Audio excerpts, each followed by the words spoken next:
دیکھتے ہیں آیت نمبر 9 سے۔ بسم اللہ الرحمن الرحیم۔ کذبت قبلہم قوم نوح، جھٹلایا اس سے پہلے قوم نوح نے۔ قبلہم اس سے پہلے، یہ کس کی طرف اشارہ ہے؟ قریش کی طرف۔ ان قریش سے پہلے نوح علیہ السلام کی قوم نے بھی جھٹلایا تھا۔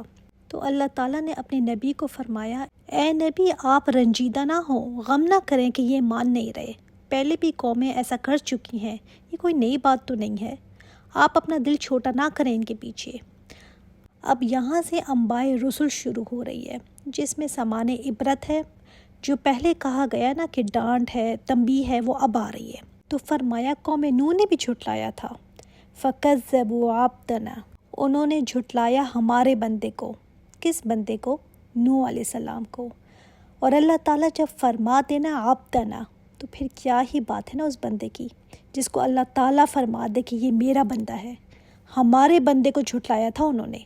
اتنی شفقت ہے نا اس میں، ہمارا بندہ۔ بڑے آنر کی بات یہ ہوتی ہے کہ انسان یہ کہے کہ اللہ میں تیرا بندہ ہوں، اور اللہ جس کو کہہ دے کہ یہ میرا بندہ ہے، اس کی تو بات ہی اور ہے۔ وہ کسی نے کیا بڑا اچھا کہا کہ میں تو کوئی چیز نہیں ہوں، کچھ بھی نہیں ہوں، لیکن ہاں وہ بہت عظیم ہے جس کا میں بندہ ہوں۔ یعنی میری اپنی کوئی بڑائی ہے ہی نہیں، لیکن بڑائی اس بات پر ہے کہ دیکھو تو صحیح میں بندہ کس کا ہوں۔ سبحان اللہ۔ وَقَالُوا مَجْنُونٌ وَازْدُجِرَ، اور انہوں نے جھڑکا، ڈانٹا، کس کو؟ یہ کسی اجنبی دروازے پر دستک دینے والے کی نوکر کی بات نہیں ہو رہی ہے، اللہ تعالیٰ کے رسول کی بات ہو رہی ہے، جس کی قوم نے کیا کیا؟ جھڑکا۔ 950 سال قوم کی ڈانٹ ہی سنتے رہے۔ ہم سے ہمارا بچہ سختی سے کبھی بات کر لینا تو کتنے دکھ کی بات ہوتی ہے نا، کہ ہم اس کی اتنی خیر خواہی چاہ رہے ہوتے ہیں اور آگے سے یہ ایسے مجھ سے بات کرتا ہے۔ اور انبیاء تو والدین سے بھی زیادہ خیر خواہ ہوتے ہیں، اور ریٹرن میں کیا مل رہا ہے؟ ڈانٹ، جھڑک، مار پیٹ، اتنا مارتے تھے کہ نوح علیہ السلام بے ہوش ہو جاتے تھے، ان کو لے جا کر پھر ان کے گھر میں پھینک آتے تھے۔ یہ نوح علیہ السلام ہیں، اور ان کو کیا کہا جاتا تھا؟ مجنون کہتے تھے، دیوانہ ہے، پاگل ہے، دماغ خراب ہے اس کا، اس کی باتوں کو نہ سنا کرو۔ اور یہ نا ہر نبی کو مجنون کہا گیا ہے، نبی کریم صلی اللہ علیہ وآلہ وسلم کو بھی مجنون کہا گیا ہے۔ تو انہوں نے خوب جھڑکا ان کو۔ جب نوح علیہ السلام ان کو اللہ تعالیٰ کی طرف بلاتے تھے تو بجائے ماننے کے، یا چلو نہ بھی مانے تو کچھ بھی نہ کہتے، لیکن نہیں، باقاعدہ غصہ کرتے تھے، ان کو مارتے تھے۔ فَدَعَا رَبَّهُ، تب انہوں نے پکارا اپنے رب کو، انی مغلوب فانتصر، اللہ میں تو مغلوب ہو گیا ہوں، تو اب میرا انتقام لے۔ اللہ یہ تو میرے اوپر غالب آ گئے ہیں، فانتصر، بس تو میرا انتقام لے، میرا بدلہ اب تو لے۔ پیغمبر کون ہے یہ؟ نوح علیہ السلام، کوئی عام آدمی نہیں ہے۔ پیغمبروں میں بھی اولو العزم پیغمبر ہیں، میں نے آپ کو بتایا تھا کہ 5 اولو العزم پیغمبروں کے نام، ان میں ایک ہے نوح علیہ السلام، اور ایسی ڈانٹیں سن رہے ہیں لوگوں سے۔ خود لوگوں کے اپنے کرتوت اچھے نہیں ہیں، الٹا ان کو ڈانٹ رہے ہیں، لیکن 950 سال تک یہ برداشت کرتے رہے، صبر کرتے رہے۔ 950 سال کہنے کی بات ہے، خدا کی قسم ہم تو 30 سے 40 سال بھی نہیں ایسے گزار سکتے کہ ایسی باتیں سنتے رہیں لوگوں کی اور صبر سے چلتے رہیں۔ ایک دن میں نا ہمارا صبر ختم ہو جاتا ہے۔ 950 سال ہیں، 9.5 سال نہیں ہیں۔ اس کے بعد جب اللہ تعالیٰ نے فرمایا اے نوح اب ان میں سے کوئی اور ایمان نہیں لے کر آئے گا، تب انہوں نے دعا کی کہ اللہ اب تو میرا انتقام لے، اللہ میری تو بس ہو گئی ہے، اب میں مغلوب ہو گیا ہوں۔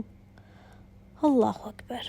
فَفَتَحْنَا أَبْوَابَ السَّمَاءِ بِمَاءٍ مُنْهَمِرٍ، تو کھول دیے ہم نے دروازے آسمان کے، بِمَاءٍ، ساتھ پانی کے، منہمر، زوردار برسنے کے۔ وہ پانی برسا، وہ پانی ایسا برسا جس کو روکنے والا کوئی نہیں تھا۔ اگر انسان غور کرے نا اس بات پر کہ آج بڑی بڑی ٹیکنالوجیز ہیں، بڑے بڑے نام ہیں، بڑی بڑی سپر پاورز ہیں، لیکن آج بھی اگر میਂہ برسنے لگے اور نہ رکے تو کون سی سپر پاور ہے جو اس کو روک کر دکھا دے؟ آسمان کے دروازے بند کر کے دکھا دے۔ تو اس دن ایسا تھا کہ پانی بند ہونے کا نام ہی نہیں لے رہا تھا، جیسے کسی نے دروازہ کھول دیا ہو آسمانوں کا۔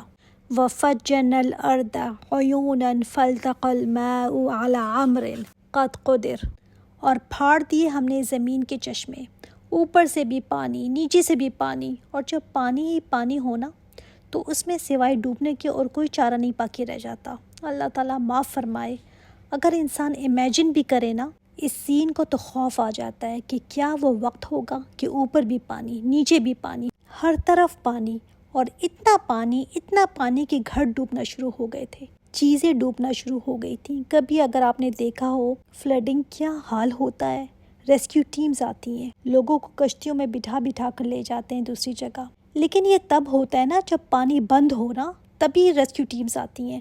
یہ تو پانی بند ہونے کا نام ہی نہیں لے رہا تھا، اور کشتیاں تھیں ہی نہیں اس وقت۔ نوح علیہ السلام کے زمانے میں ہی کشتی ایجاد ہوئی تھی، تیرنا وہ جانتے تھے، تبھی تو نوح علیہ السلام کا جو بیٹا تھا وہ تیر کر پہاڑ تک پہنچا کہ میں اس کی چوٹی پر پناہ لے لیتا ہوں، لیکن پانی ایسا تھا کہ کوئی بچ نہیں سکتا تھا، پہاڑوں کی چوٹیاں بھی ڈوب گئی تھیں، اس قدر پانی تھا۔ فَالْتَقَى الْمَاءُ عَلَى أَمْرٍ قَدْ قُدِرَ، پانی ایک امر پر جو مقدر کیا گیا تھا، یعنی ایک ایسے مقام پر سارا پانی مل گیا جس کا اندازہ اللہ تعالیٰ نے پہلے ہی لگایا ہوا تھا، تقدیر میں ایسے ہی لکھا ہوا تھا۔ ایسے نہیں تھا کہ نعوذ باللہ اللہ کو پتہ چلا کہ اب انہوں نے یہ کام کیا ہے تو میں ایسے پانی بھیجوں گا، نہیں، اللہ کو پہلے ہی پتہ تھا کہ یہ کام ایسے ہونا ہے، تقدیر میں ایسا ہی لکھا تھا۔ وَحَمَلْنَاهُ، اور ہم نے سوار کر دیا اس کو، یعنی نوح علیہ السلام اور ان کے ساتھ ایمان والوں کو بھی، عَلَى ذَاتِ أَلْوَاحٍ وَدُسُرٍ۔ اچھا، یہاں پر کشتی کی جگہ تختوں والی اور میخوں والی کہا گیا۔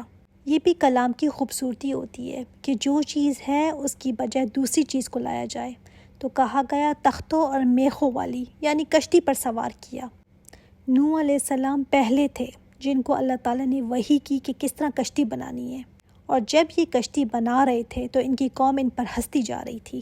تجری بِأَعْیُنِنَا، وہ چلتی تھی ہماری آنکھوں کے سامنے۔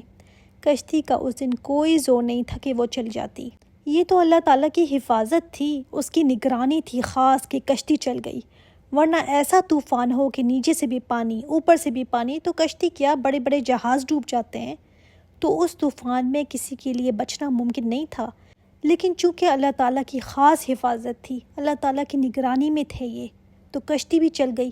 سبحان اللہ، جس کو اللہ تعالیٰ اپنی نظر میں لے لینا پھر وہی بچ سکتا ہے، جس کو اللہ تعالیٰ اپنی حفاظت میں لے لے۔ اچھا، یہ بتائیں کہ کیا اللہ کی نظر میں یہ کشتی ہی تھی یا وہ کافر بھی تھے جو ڈوب رہے تھے؟ اگر بِأَعْیُنِنَا کی بات ہم کریں نا کہ ہماری نگاہوں کے سامنے، تو وہ بھی تھے نا کافر، وہ بھی نظروں میں ہی تھے، مگر ان کے ساتھ اللہ تعالیٰ کی حفاظت نہیں تھی، وہ بھی اللہ تعالیٰ کی نظروں میں ہی تھے مگر حفاظت نہیں تھی۔ اچھا، کیا ہم اللہ کی نظروں میں ہیں؟ جب ہم نماز پڑھتے ہیں تب اللہ تعالیٰ کی نظروں میں ہوتے ہیں نا؟ تو جب اس نماز، اس قرآن سے ہم باہر آتے ہیں، کیا تب ہم اللہ کی نظروں میں ہوتے ہیں؟ جب الٹے سیدھے ہم کام کرتے ہیں تب نظروں میں ہوتے ہیں ہم اللہ کی، یا اللہ کی نظروں سے ہٹ جاتے ہیں تب بھی ہم اللہ کی نظر میں ہوتے ہیں؟ کسی غلط کام میں پڑے ہوئے ہوں، کوئی غلط مجلسوں میں بیٹھے ہوئے ہوں، تب بھی ہم اللہ کی نظر میں ہوتے ہیں۔ جزاء لمن کان کفر، یہ بدلہ تھا اس شخص کا جس کا انکار کیا گیا۔ سبحان اللہ، جس کا انکار کیا گیا۔ کس کا انکار کیا گیا تھا؟ نوح علیہ السلام کا۔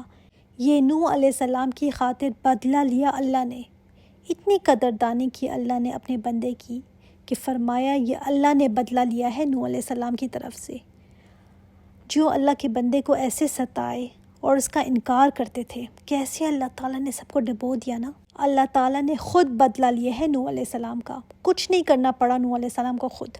وَلَقَدْ تَرَكْنَاهَا آیَةً فَهَلْ مِن مُدَّکِرٍ، اور البتہ تحقیق ہم نے چھوڑ دیا اس کشتی کو ایک نشانی بنا کر۔ یہ ترکناہا میں جو ہا ہے نا، یہ کشتی کی طرف بھی اشارہ ہو سکتا ہے اور اس واقعے کی طرف بھی اشارہ ہو سکتا ہے کہ ہم نے اس کو نشانی بنا دیا۔ اچھا، یہ کشتی ملی نہیں پھر، لیکن اب پتہ چلتا ہے کہ ترکی کا ایک بہت اونچا پہاڑ ہے، کچھ پائلٹس نے اوپر سے گزرتے وقت دیکھا کہ ایسی کشتی ہے جو پہاڑ کے اوپر ہے، اب یہ پہاڑ تک کیسے پہنچی؟ بہرحال یہ کشتی بھی نشانی ہے اور یہ واقعہ بھی نشانی ہے، اللہ تعالیٰ نے اس کو نشانی بنا کر چھوڑ دیا۔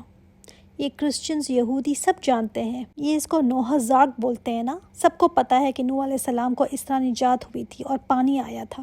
فہل میں مدکر، تو کوئی ہے جو نصیحت حاصل کرنے والا ہو، کوئی ہے جو اس واقعے سے سبق لے لے۔